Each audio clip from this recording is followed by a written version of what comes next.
In 5, 4, 3, 2, 1, let's go. Welcome everybody. Finally, we had to attempt 3 times. Yeah. No lie.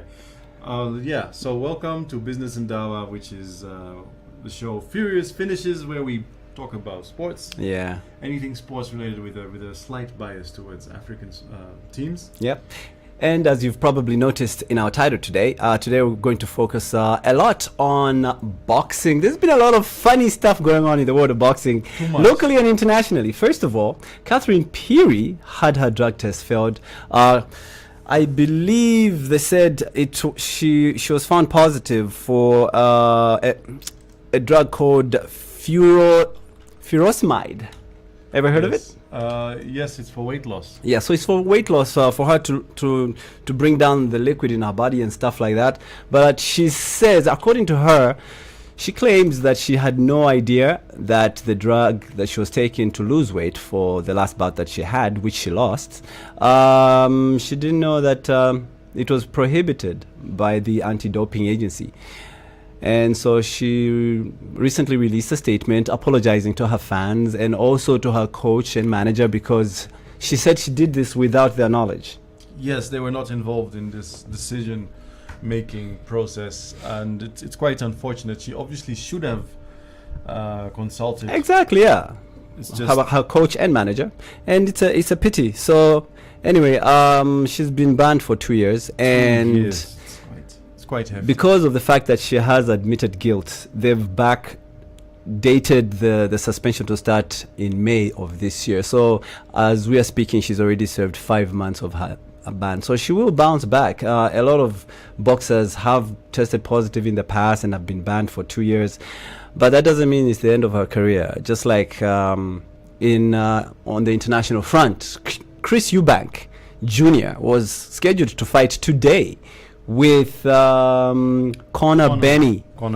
And so the VADA, which is the Voluntary Anti-Doping Agency, found out that he tested positive for a fertility drug, which is prohibited by VADA. And he claims that this one was not true. And so he's going to actually,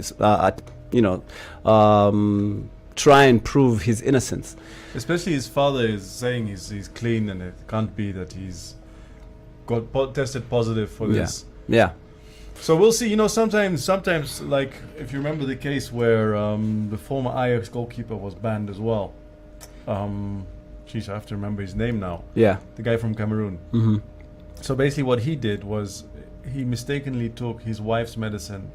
Yeah, I remember that one. Yeah, so this could be something similar to that. You never know. Yeah. I mean, we're all human. We all make mistakes. So Conor Ben probably, if it's true that he's tested positive, then maybe he's taken something without knowing that it's contained that drug.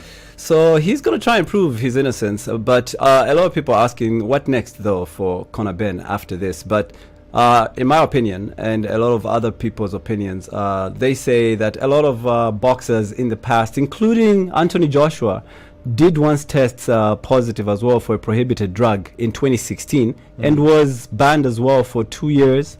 And it was also backdated to May of 2016. But look, he's still boxing today. He's still famous. And people have forgotten that he actually had a drug test fail. And life goes on. So the same with Conor Benny. After this, of course, he's going to bounce back, and he's very, very young. So it's just a matter of time that people will definitely, this hype about, he failed a drug test. Like I said, a lot of other boxers in the past have also failed their drug tests, and they've picked themselves up and moved on. Alvarez was one of them. He also had a drug test fail, and he's bounced back and he's still boxing.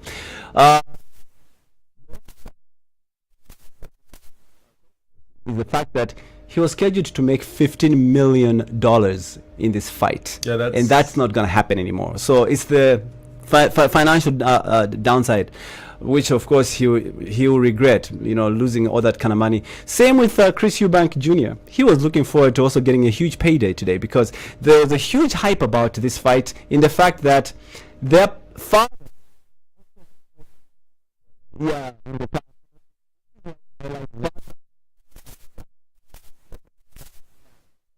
That's a sad situation. Okay, who do you think would have won? I don't know. That's why it was very, very interesting to see. I haven't seen a lot of their fights before, and I was really looking forward to this one so that at least I can gauge them both and see. What's really interesting, though, was the fact that Chris Eubank actually had he's downsized himself to from middleweight. He's lost like a lot of weight to this bantam fight, so he's scaled down. And this is the first time something like this has happened. So this was going to be his first fight in this division. I think, honestly, Chris was probably going to take this game. I think so too. I think the more talented one. I was going to bet on Chris Eubank Jr. to I think he's more talented. It seems he's also more hungry for it. Yeah. And it's unfortunate that it's cancelled. We understand why. I mean, obviously, if you get caught with a drug you're not supposed to have in your system, then it needs to be. It is what it is. It is what it is. But the problem is with things like this is that the test was done on Thursday, so it's very short notice to organize something else. Maybe they need to look into that, Yeah. So anyway, that's all for now on the boxing front. It would have been nice to hear from the Buzzr's side if this is his forte.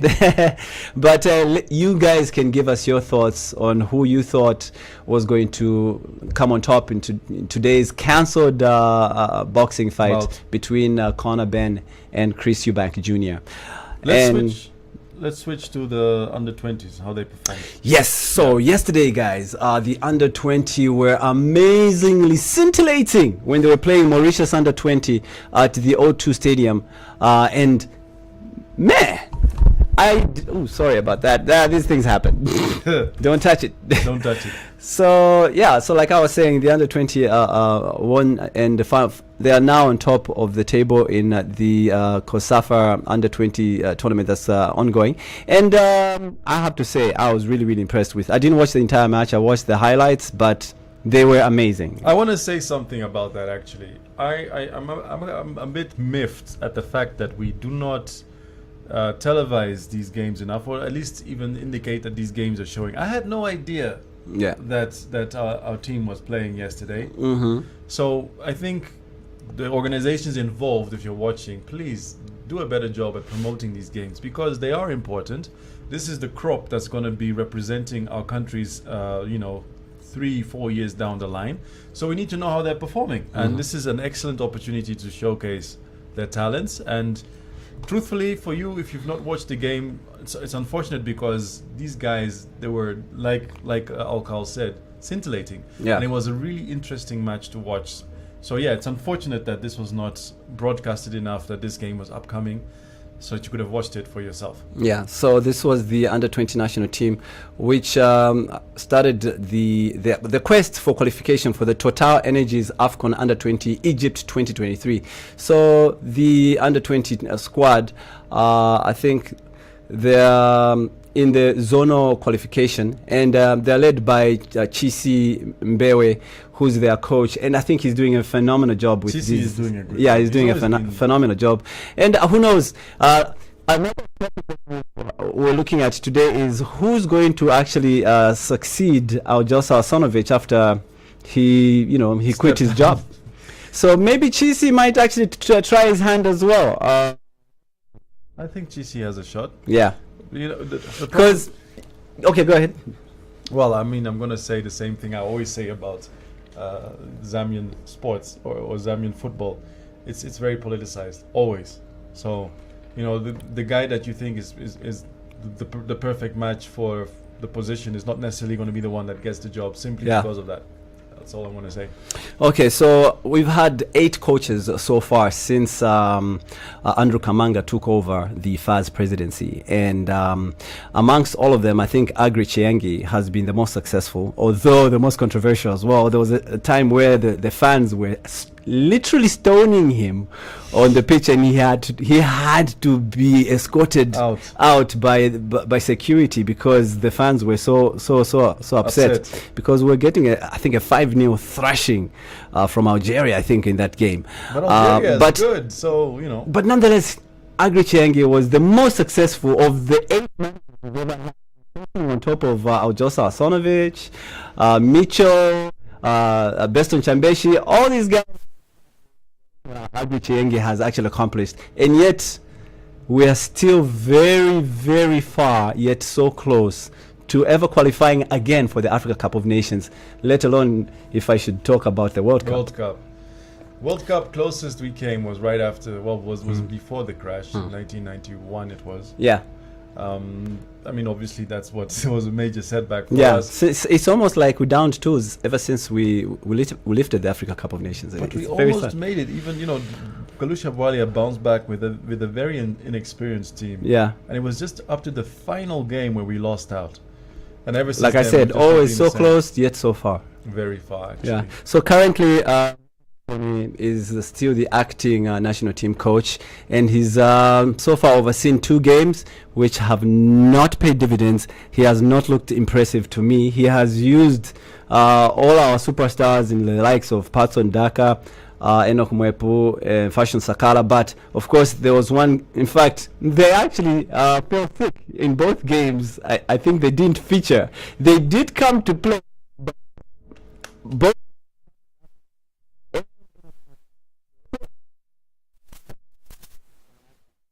that actually, and we struggled without them. Yeah, the fans were thinking that this was done on purpose. I don't think that the boys would do that. They're professional enough to want to play for their team. The fact that they actually traveled means that they were willing to play.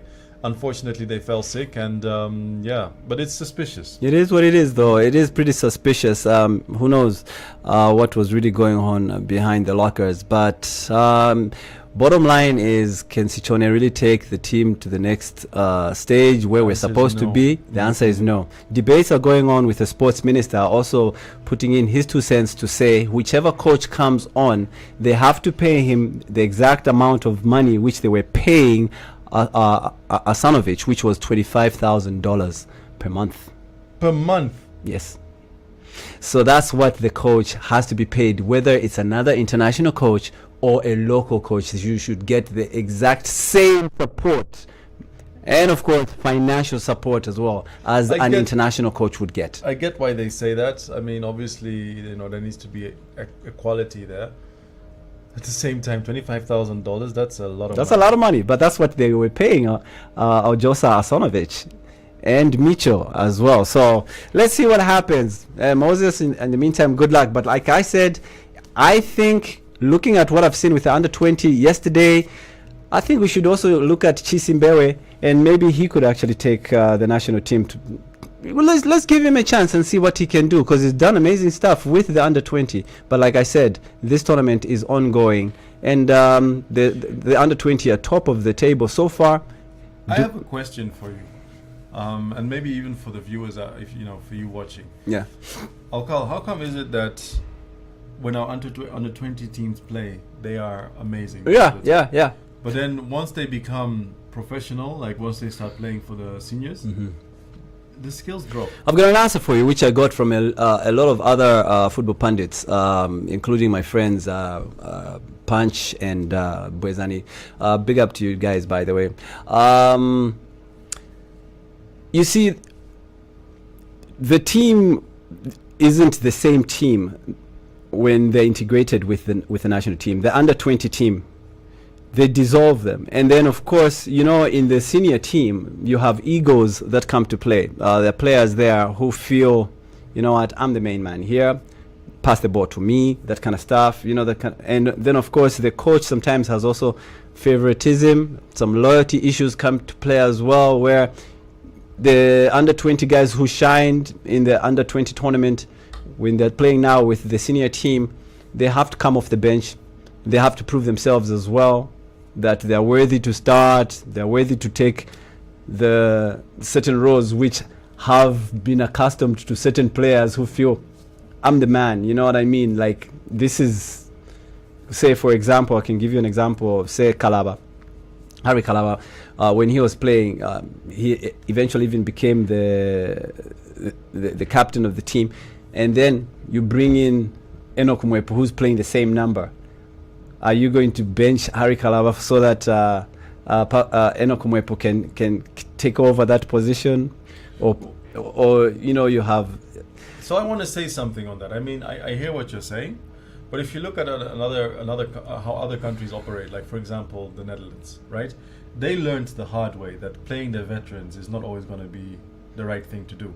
So what they've been doing for a long time, especially under Louis van Gaal, is they really test the abilities of the player and see how fit they are, how well they're playing in the practice, how well they're playing within their team, and then based on that a decision is made whether they should be playing or not. So being a veteran is one thing, but it doesn't mean anything. Exactly. So here it should be the same. It should be the same, but that's what I'm saying. There's just so many elements that come into play. It's not just one thing. There was a time when I was arguing with Punch, and I was saying that maybe sometimes seeing that the under-20 did a really good job. I know they're young, and taking the same under-20 to play an actual Argentinian national team with Lionel Messi is there, Di Maria there, it would be a bit of a far-fetched game. Maybe they might get walloped. Yes, that's why you need to bring in some experience as well there that doesn't get intimidated by those big names. But it's a very, very thin line. It's a sensitive issue. How do you balance it? That's the key. The key is really to bring in that balancing formula. And that's where usually we lose it. And I think that's why you need a really good manager. I have another question for you. Do you think that the local players tend to do better on the national team or the ones that play abroad? I think it depends on who the player in question is. In particular, look at the way Patson Daka has just shined at Leicester City since he made his move.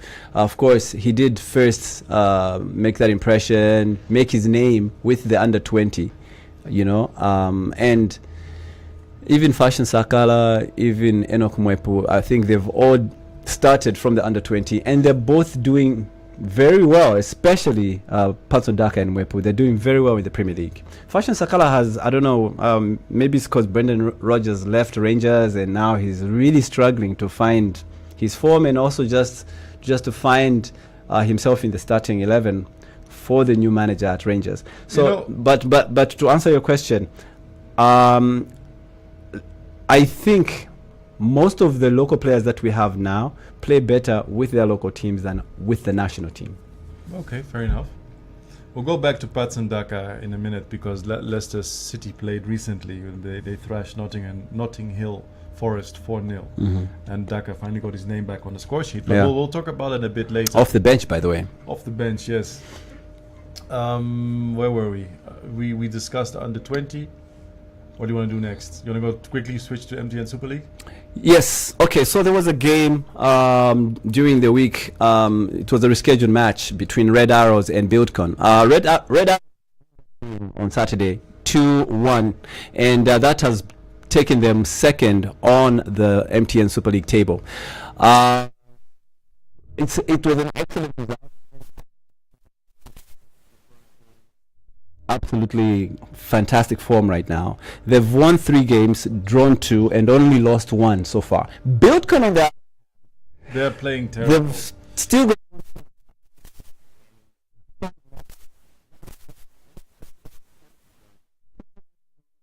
Buildcon this season. Last season they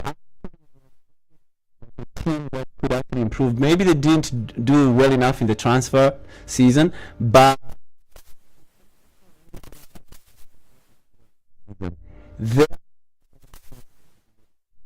to Division 2 this season. Yes, that's an interesting way of putting it. Whereas Red for the title this season, it's neck and neck with Prison Leopards, who find themselves unbeaten. The only team unbeaten so far in the MTN 5 Super League, and I'm expecting great things from Prison Leopards. They actually are playing today in the afternoon, so I'm thinking they're going to continue. in their next match this afternoon. Prison Leopards, they're actually inmates, right? Yes, absolutely. I know. Last weekend they were actually playing Green Buffaloes, and they drew 2-2. So they were both,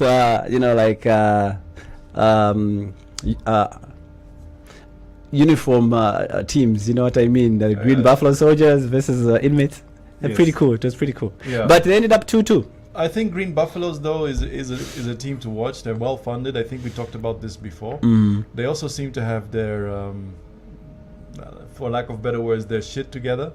For a long time, they have. I think Green Buffaloes are. They're as well. Yes. Yeah. And this is also where the talents come from. Yes. Yeah.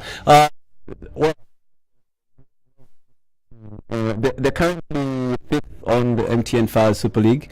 They've won 2, drawn 3, actually drawn 4, and they are also another team which is unbeaten. So there's actually 3 teams which are unbeaten, including Forest Rangers. But Prison Leopards have got a superior record in terms of the number of wins.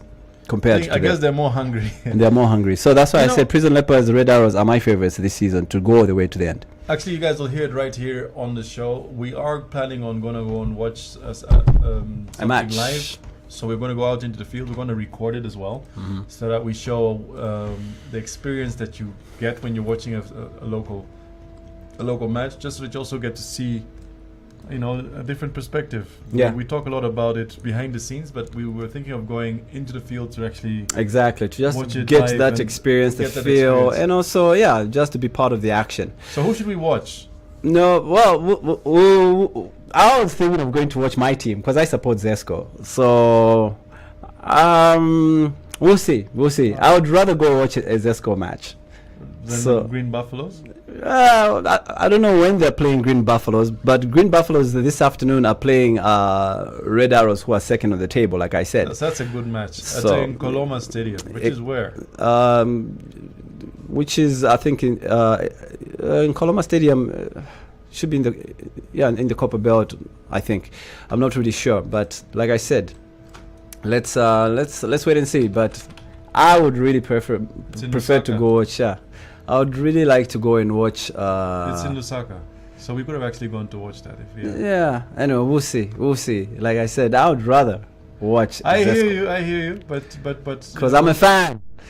So the fixtures this afternoon also seeing Kwazi take on Zanaco FC. Forest Rangers, who are also in scintillating form, they're playing Nchanga Rangers. Power Dynamos, like I said, playing Kansanshi Dynamos at 15 hours. Maestro United, who also are struggling this season. They've just started struggling. They started off very well. They had like 2 to 3 wins in a row, I think, on the bounce, and then now they've got 2 losses on the bounce. Are taking on Nkana. Red Arrows, like I said, are playing Green Buffaloes, and then Prison Leopards will take on Chambishi. Lumwana Radiants are up against Buildcon, who need a win to get started. Desperately. Yeah. And actually, there's two games being played today at Nkoloma Stadium. The first one's in Kwazi versus Sanako, and then which the second will be the one early kickoff. Yeah, and then then Red Arrows versus Green Buffaloes at 15 hours. Yeah, after lots the of first interesting game. games. Last week there were very few games that were being played in our local league, and I guess we're playing catch up now. So stay tuned, watch them, enjoy it. Yeah. So now let's also do. There's games in fast now. You have Premier League games on the weekend and then Champions League in the midweek. So Manchester City were playing and they thrashed.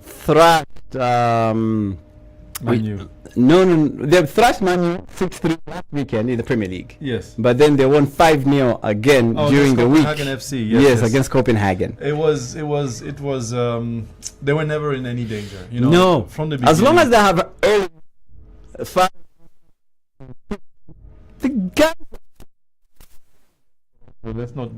Kevin De Bruyne obviously plays a lot of influence into that game as well. Every time. Yeah. Haaland scored a brace. He scored 2 goals. He could have scored more. He was actually substituted at the halftime. Pep Guardiola literally prevented him from scoring a hat-trick in 4.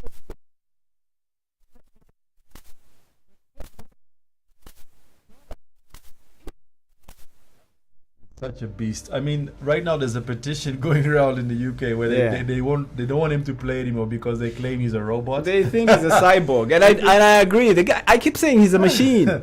Then there's another. He's not human. There's another petition going around where somebody said, no, this man should be able to play for every team on the World Cup for at least, was it 30 minutes? Yep. So that he can be put on by any team that feels like to have him like score a few goals. I mean, it's all done in good fun, but obviously the records this man is breaking is unbelievable. I think he's easily going to be, the next GOAT. He's easily going to be the most expensive player in the world. Speaking of the most expensive player, Kylian Mbappe has just topped Lionel Messi to being the highest paid player now in the world currently. Yeah, he is up there. Do you know that in the last... Check it out. He beats Messi and Ronaldo now to top Forbes' rich list. The rich list doesn't surprise me. But speaking of Messi, by the way, Messi has been man of the match four consecutive games right now. Not to mention the number of Ballon d'Ors. Well, I mean, let's just talk about his current form. So for 4 consecutive games, he's been man of the match. Yeah. I mean, he's finally found his form. Yeah, I'm happy PSG. for him. At PSG. But the sad news this week was the fact that this could be his last year playing in the World Cup. After this, he says he doesn't see himself ever putting on the Argentinian jersey. So that was a very heartbreaking news, especially for Lionel Messi fans as well as Argentinian.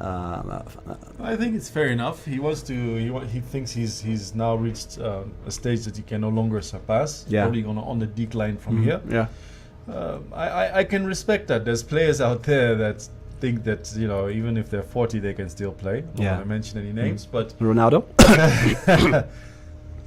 What do you think of Ronaldo? I mean, every time Messi's brought up, people automatically go to Ronaldo. So what do you think? Do you think he still is an informed player, or does he need to start rethinking his? As a matter of fact, abilities? the headlines on BBC this week, or is it on Sky Sports, was that has Father Time finally caught up with him. Father Time. That's what they call it, like LeBron James last season. That was the tagline. Like, his form had dipped so much, and they were looking at his age and the fact that he has done it all. He has won a lot of trophies with so many teams.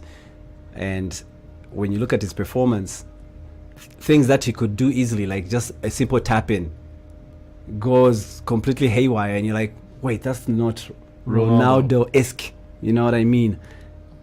So, yeah, I think maybe, in fact, even yesterday, I was talking with Ray English on the sports show, and he said the same thing too, that he's past his prime. So he may be on a decline. Not maybe he's finished or Asila or something like that. No. I think he's on a decline. His age is finally catching up with him. And also the controversy of him wanting out of Manchester United and Manchester United not wanting to give him, to honor his wishes. And now he's stuck with a team that he feels is underperforming. But that's not playing in the I think also that's now where his selfish desire should have been reined in a bit, because when you make a decision to go play for a team that is struggling, Man U was not by any means a contender for the Champions League, right? That was true from the word go. So he made that decision to go and play at Man U. Then stick to it. You were there for a season. It didn't go according to. You didn't make the impact you thought you would. He did, actually. On his part, he did. He was the top scorer for Manchester United. Yes, he was the top scorer. But what I mean is that I think he was third in the list of winning the Golden Boot in the Premier League last season. So he did all he could, but the team was just rubbish. Yeah, but that's on an individual aspect. What I mean is that he's also supposed to be thinking of the team. Yeah, no, I agree with that. That's my point. Mm-hmm. He's not thinking of the team. He's thinking of his own selfish goals. And but that happens to a lot of players. I can mention a lot. Carlos Tevez felt unhappy also at Manchester United at one point, and he wanted out. But where he went is what shocked everyone when he joined the rival Manchester City directly from Man United. That was a serious insult. But Tevez also, I have more of a liking to him for what he did, because Tevez was literally takes a lot of guts. Yeah, but he was just a rebel. He was. Ronaldo is not really a rebel. He's a good guy. He's actually a very nice guy. And he's actually damaged his legacy by wanting out. That's my whole point. Tevez, we know he's a bad boy. We know he's a rebel. We know that what he does is You know what I mean? Yeah, it's controversial. He's not a legendary player. Okay, so anyway, talking about Ronaldo could take the whole show, to be honest. Yeah, but we have to look at the fixtures this afternoon in the Premier League and make our predictions, because there is a big game that we need to talk about. Arsenal, Liverpool will be in action tomorrow. Yes. So, your thoughts?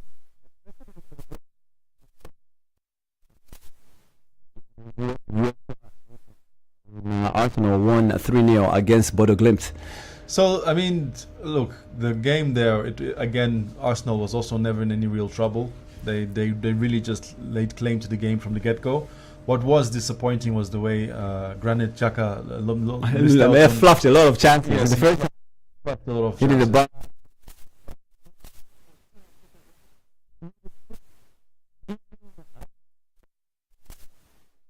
So that was unfortunate, but at the same time, I mean, they were never in any real trouble. They finished the game. They did very well. Michael Arteta should be very glad, very proud of his team. Yeah.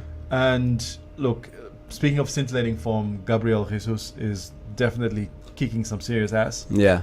But you know, let's not forget also those on the midfield. Odegaard is playing very good.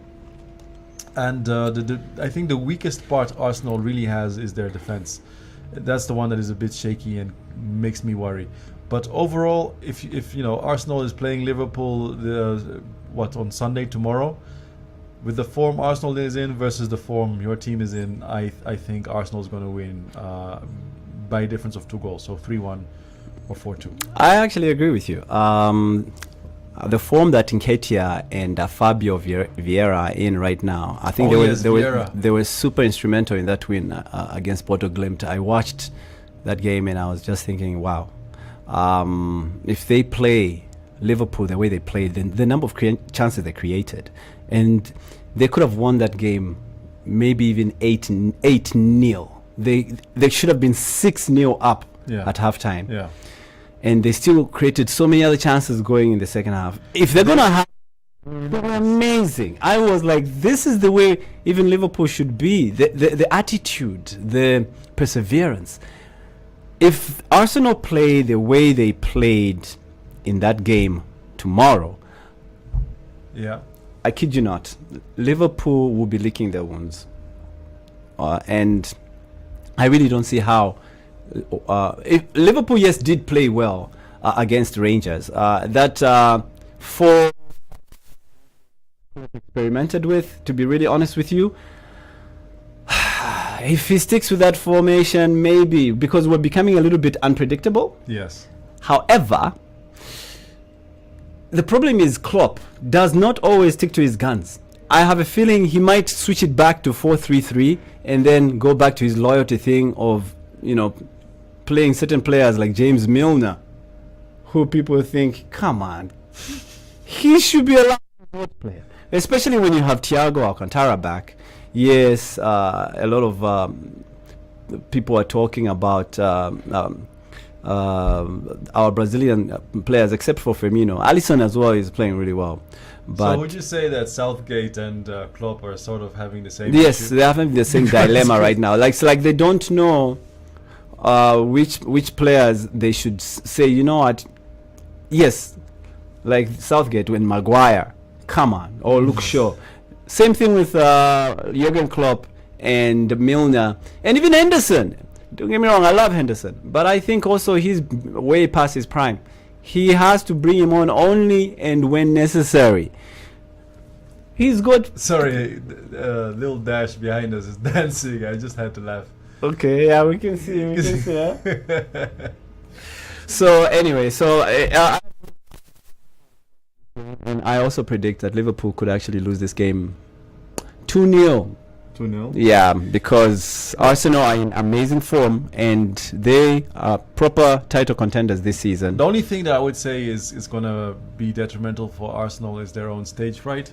If they get hit by stage fright because of... Like what happened with, was it Manchester United? Yeah, that was... When they are faced against a big team with an amazing home crowd. But that's the difference. That's the difference. And, you know, they're growing in self-belief as well. Yeah. So let's see what happens. The game is tomorrow at 5:30. Where hopefully you can also tell us what you think, who you think is going to win, and then we can discuss on next week's show what the outcome is and how well the teams did. Okay, so quick predictions as we sign off, because I think because of time we have to wrap it up now. Manchester United. Yeah. So that's what I'm saying. Predictions. Leicester City are playing today. Game. It was their first win after exactly a long time, and in fact, people are now starting to think of calling for Brendan Rodgers as head.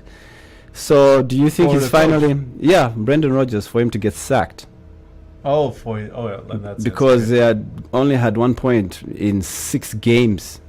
You know, I think what people fail to realize is that the way teams are construed now versus last season is completely different. Even if they have the same players, it's just that the transfer was very busy, and certain teams did better than others. So that also needs to be taken into consideration. Having said that, Leicester City finally showed off some decent form. They're playing obviously a team that isn't such an important or big team when it comes to the Premier League. I mean, they were just promoted this year, I think.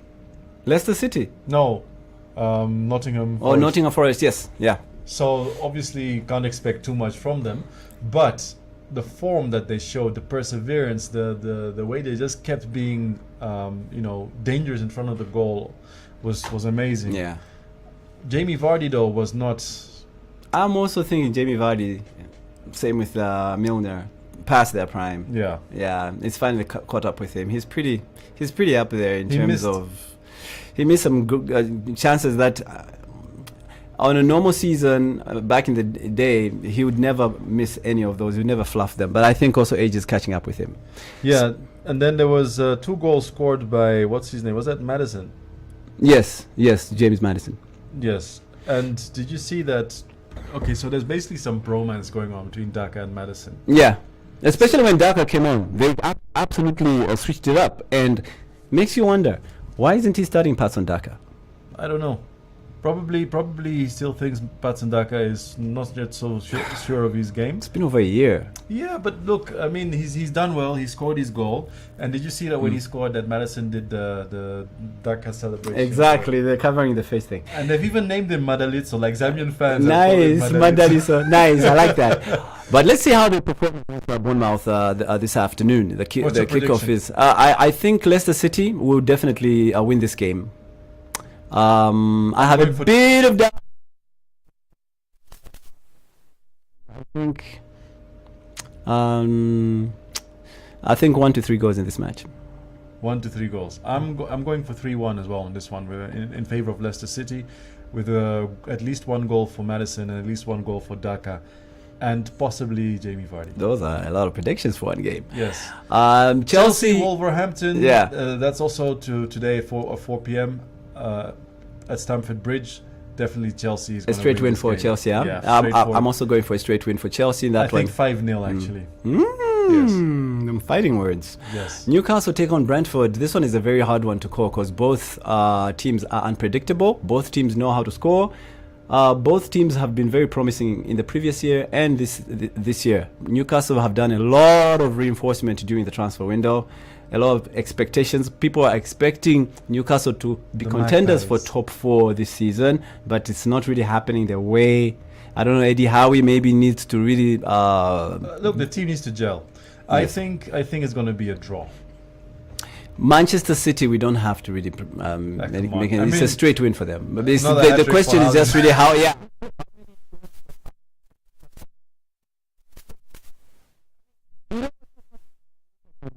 Manchester City, 3+ goals for Manchester City still gets you 1.2. It's just really how many goals are they going to score? Who's going to stop them? Nobody knows. So Brighton versus Tottenham Hotspur is the last late kickoff this afternoon at 18:30. I think Brighton's going to do a shocker here and win. Yeah, Brighton can do it. Brighton are unpredictable. 3-3 against Liverpool, and they were leading 2-0 in the. No, it this is going to be a hard game for Tottenham Hotspurs. And I think Antonio Conte, he's got a lot of work to try and see what he can get at the Amex. Unfortunately, guys, that's all we can. That's all the time we had. We just have to wrap it up here now. Okay. So till next week, and of course, we will be talking about Formula One. Formula One kicked off. The guys are looking very, very promising. There's a lot of switch-ups. Lewis Hamilton Verstappen still in the is mix. very close to coming to his next title. Yeah. Quick thing on the controversy. They've managed to retain their... Well, there was all controversy. In case you've missed it, they've gone over their budget of last year. They went apparently £5 million above what was the restriction. Yeah. So there was calls actually for them to be stripped of their title. This did not happen. They've managed to keep that title. Yeah. So Verstappen still has won his maiden championship, but obviously there's a lot of. I think the FIA is going to have quite a bit of work to do to keep fans coming to watch the Formula One as it is, because there's been too many controversies around last year's game, last year's season. So they need to nip that in the bud and really just find ways of making it more fair going forward, more transparent. Because honestly speaking, myself included, I feel Hamilton really was just stolen, robbed. Yeah. No, that one is not going to be forgotten anytime soon. But of course, they have made contingency measures in case the same thing ever happens again. I don't think they'll ever restart a race like that ever again. So obviously, it's really just how Hamilton will just take it in the chin and soldier on, But unfortunately, already this season, Max Verstappen looks like he's got the edge over Hamilton. Look, Verstappen he's going to win. Yeah. He's going to win his next. Yeah, so tomorrow we'll find out whether he will grab the pole position at Suzuka, as he has got a perfect starting position to clinch his second world title in Japan. Guys, we gotta go. Thank you so much for watching. It's been a pleasure. We love y'all. Remember to like, share, subscribe. Yes, and tell a friend to tell their friend that there's a sports talk show that's trying to get as many likes as we possibly can. So remember, we want you to interact with us. Leave us a comment at the bottom so that at least next week we can actually touch on it and touch base as well. So until next week at the same time, it's God bless and enjoy your sports. Yes, and quickly, thank you to all of you that have been subscribing. We now have over 1,000 subscribers. Yes. So thank you so much. We are grateful. We are humbled. Let's keep it going. Keep sharing, keep watching, keep liking. Till next Saturday. Take care. Bye-bye. God bless.